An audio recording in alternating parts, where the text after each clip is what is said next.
30 years, a CEO of a company who has worked all over the states, has the necessary papers, PhD, masters. That is somebody you can give the embassy in Washington to learn. And that person knows everything. They know what Kenyans want, what challenges they are facing. They know these Americans, for them to attract them to invest at home, what they want, how to handle them, because they have been here with them. If you go to Kenya, an ambassador is appointed for 4 years. You get a politician, you appoint him ambassador to Washington. The first 1 year he comes is to look for a house, run and learn to know the streets and to know his way around here, and look for a school for his children. 1 year is gone. The second year he is trying to make friends with the Americans and the Kenyan people. A year is gone. The third year is to sit down to say, now that I know friends and networking, what can we do? He spends the whole year to do the plan. Then the fourth year is done, his record. But you guys, if you are appointed on Monday, on Tuesday you go and start working. You know everything. You know everybody. You know what needs to be done. So it's something that I want to do. Get the people out there to run our embassies on behalf of our country. Take care of Kenyans in those countries and have a serious network with the people of that foreign country and attract them to come and invest back home. That is a commitment that I want to give, and we're going to do it together. Again, as I wind up so that I can give you an opportunity to ask me a few questions, there is a bill that was brought in the Senate here calling for an investigation to facilitate the reviewing of the relationship between Kenya and the US in matters, the status of non-NATO ally. And I want to ask you to lobby your senators and your congressmen to support that bill by giving facts of what is happening back at home, which you are aware.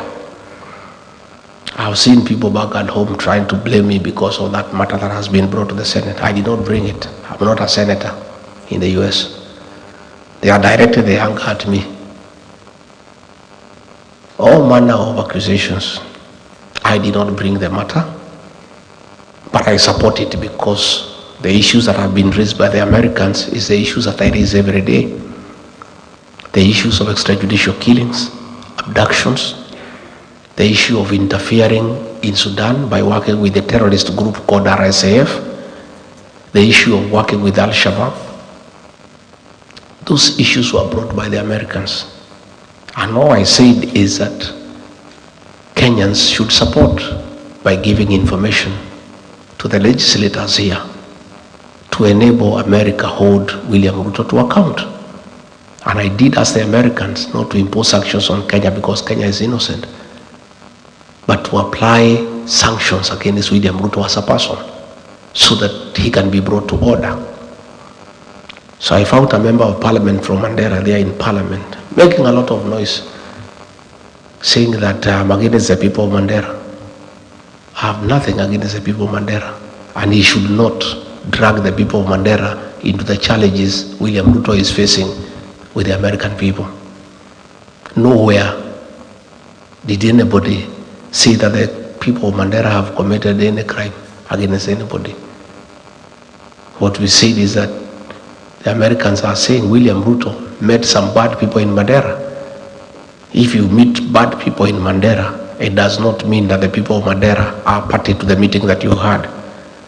So I also saw the senator trying to say that we have a problem with the Somali community because we are asking that William Ruto be held to account. Nobody has any problem against any community. The Somalis are part of Kenya, and they are a very serious community that has done a lot in the transformation of our country and the economic development of our nation. They are very serious drivers of our economy. They are very aggressive in business. So the senator of Mandera, don't drag the Somali community into the challenges facing William Ruto.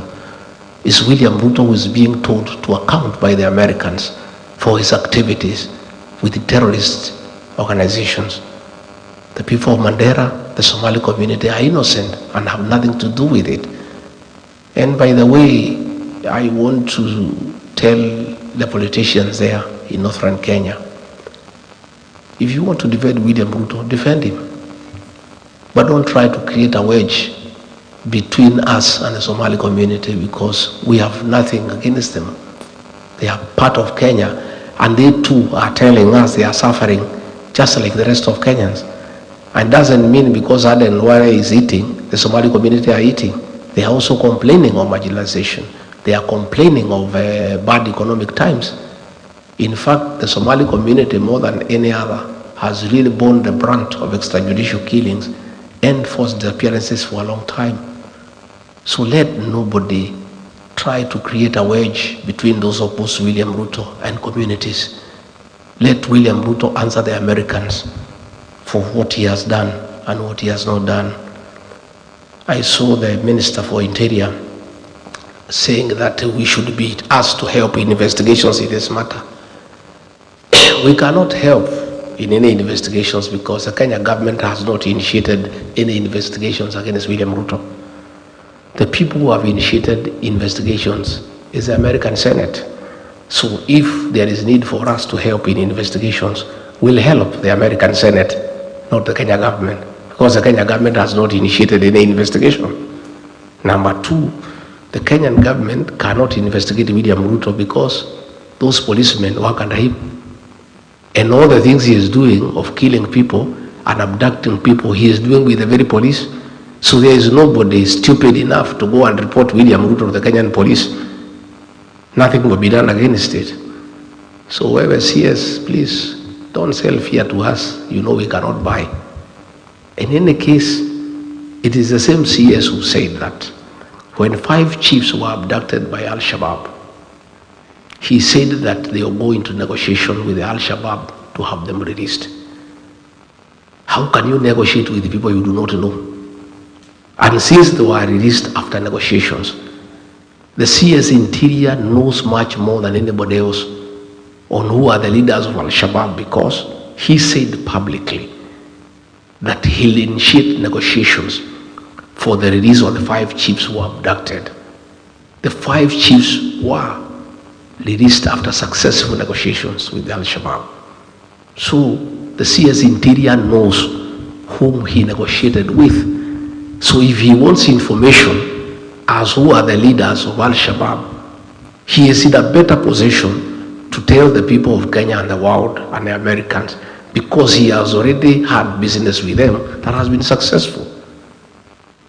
So please, the Americans have asked the questions. I'm not the one who has asked. If I'm required to help the things I know on the issues in Sudan, the dealings with RSF, I'm ready to help. But the Americans, not the Kenyan government, because the Kenyan